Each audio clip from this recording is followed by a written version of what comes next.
Hello friends, welcome to spicy food lower. இன்றைக்கி நம்மளோட சேனலில் ரொம்பவே சூப்பரான ஒரு மட்டன் குழம்பு ரெசிபி பார்க்க போகிறோங்க.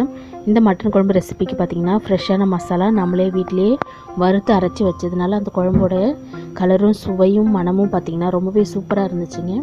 இதே மாதிரியே நீங்களும் உங்கள் வீட்டில் மட்டன் குழம்பு வீடியோ பார்த்துட்டு ட்ரை பண்ணுங்கள் ஃப்ரெண்ட்ஸ்.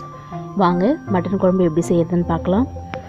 மட்டன் குழம்பு செய்கிறதுக்கு 1/2 கிலோ மட்டன் எடுத்து க்ளீன் பண்ணி வாஷ் பண்ணி எடுத்து வச்சுருக்குங்க. இதை நம்ம குக்கரில் வச்சு 5 விசில் வேக வச்சு எடுத்துக்கலாம். அடுத்ததாக பார்த்திங்கன்னா குழம்புக்கு தேவையான மசாலா இப்போ நம்ம வறுக்க போகிறோம். ஸ்டவ் ஆன் பண்ணிவிட்டு ஒரு வானல் வச்சுக்கோங்க. இதில் நம்ம 3 ஏலக்காய், 3 கிராம்பு, கொஞ்சம் பட்டை துண்டு சேர்த்துக்கலாம். எண்ணெய் சேர்க்கலை இப்போதைக்கு. அடுத்ததாக பார்த்திங்கன்னா கொத்தமல்லி 2 ஸ்பூன் அளவு சேர்த்துக்கலாம். சேர்த்துட்டு நல்லா ஒரு தடவை வறுத்து விட்டுருங்க. மீடியம் ஃப்ளேமில் அடுப்பு வச்சுக்கோங்க. அடுத்ததாக இதில் 1 ஸ்பூன் அளவுக்கு மிளகு சேர்த்துக்கலாம். அடுத்து 1 ஸ்பூன் அளவுக்கு ஜீரகம் சேர்த்துக்கலாம். சேர்த்துட்டு ஒரு தடவை வறுத்து விட்டுட்டு இதில் 1 ஸ்பூன் அளவுக்கு கசகசா சேர்த்துக்கலாம். அடுத்ததாக முந்திரி பருப்பு ஒரு 6லேருந்து 7 போல் சேர்த்துக்கலாம். நல்லா ஒரு தடவை வறுத்து விட்டுக்குங்க. அடுத்ததாக இதில் நம்ம இஞ்சி, நறுக்கின இஞ்சி ஒரு துண்டு சேர்த்துக்கலாம். 10 பல் பூண்டு சேர்த்துக்கலாம். சேர்த்துட்டு ஒரு கைப்பிடி அளவுக்கு கருவேப்பிலை சேர்த்துக்கலாம். இஞ்சி, பூண்டு, கருவேப்பிலை எல்லாமே நல்லா ஒரு தடவை வறுத்து விட்டுருங்க. ஒரு துண்டு இஞ்சிக்கு ஒரு 10 போல் பூண்டு போதும்.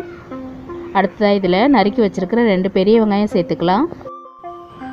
வெங்காயம் சேர்த்துட்டு ஒரு தடவை வதக்கி விட்டுக்கலாம்.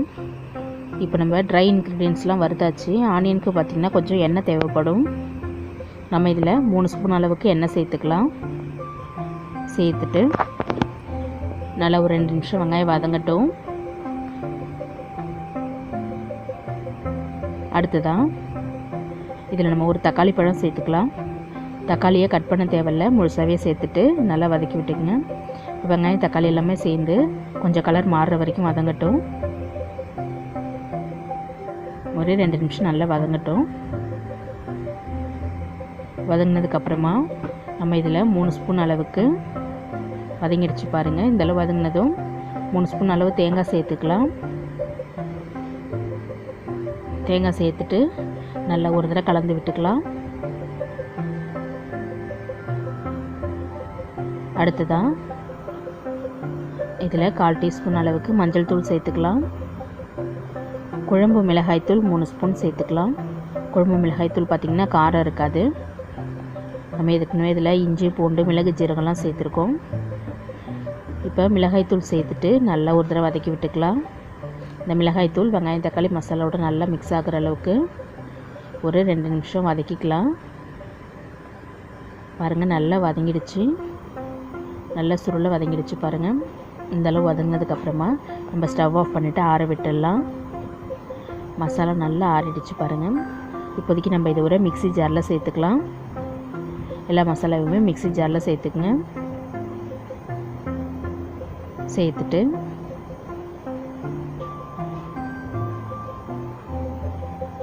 இதில் நம்ம கொஞ்சமாக தண்ணி சேர்த்துட்டு நல்லா நைஸாக அரைச்சி எடுத்துடலாம்.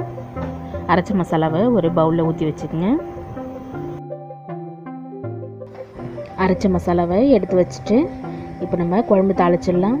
ஸ்டவ் ஆன் பண்ணிவிட்டு ஒரு பாத்திரம் வச்சுக்கோங்க. சூடானதும் இதில் 5 ஸ்பூன் அளவுக்கு கடலெண்ணெய் சேர்த்துக்கலாம். எண்ணெய் சூடாகட்டும். எண்ணெய் சூடானதும் இதில் 3 பச்சை மிளகாய் குறுக்க கட் பண்ணி வச்சுருக்கேன், இதை சேர்த்துக்கலாம். அடுத்ததாக நறுக்கி வச்சுருக்கிற 2 பெரிய வெங்காயம் சேர்த்துக்கலாம்.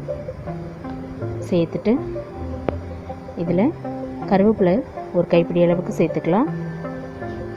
சேர்த்துட்டு இதை நம்ம நல்லா வதக்கி விட்டுக்கலாம். ஒரு 2 நிமிஷம் நல்லா வெங்காயம் வதங்கட்டும். கலர் சேஞ்ச் ஆகிற வரைக்கும் வதக்கி விட்டுக்கலாம்.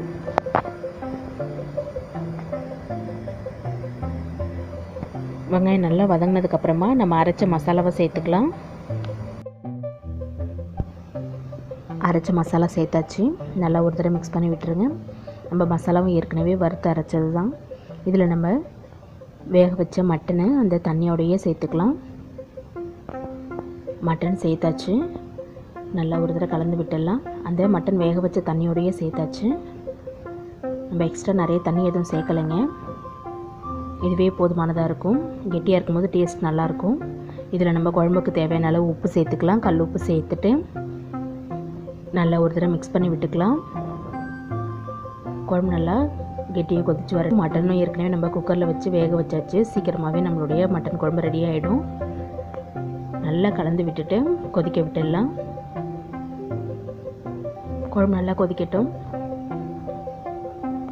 கொதிச்சிட்ருக்கு பாருங்கள். இதில் நம்ம ஃப்ரெஷ்ஷாக மசாலா வறுத்து அரைச்சி சேர்த்ததுனால கொதிக்கும் போதே குழம்போட வாசனை பார்த்திங்கன்னா ரொம்பவே சூப்பராக இருக்குங்க. இன்னும் ஒரு 5 நிமிஷம் வெந்ததுன்னா போதும், குழம்பு ரெடி ஆகிடும். இப்போயே லைட்டாக எண்ணெய்லாம் பிரிஞ்சு வர ஆரம்பிக்குது பாருங்கள். இந்த ஸ்டேஜில் நல்லா கலந்து விட்டுட்டு குழம்பு கொஞ்சம் கெட்டியாகிடுச்சு. இன்னும் ஒரு 2-3 நிமிஷம் சிம்மில் வச்சிடலாம். சிம்மில் வச்சு கொதிக்க விடும்போது குழம்போட ஃப்ளேவர் பார்த்திங்கன்னா ரொம்பவே சூப்பராக இருக்கும். குழம்பு நல்லா ரெடி ஆகிட்டுருக்கு.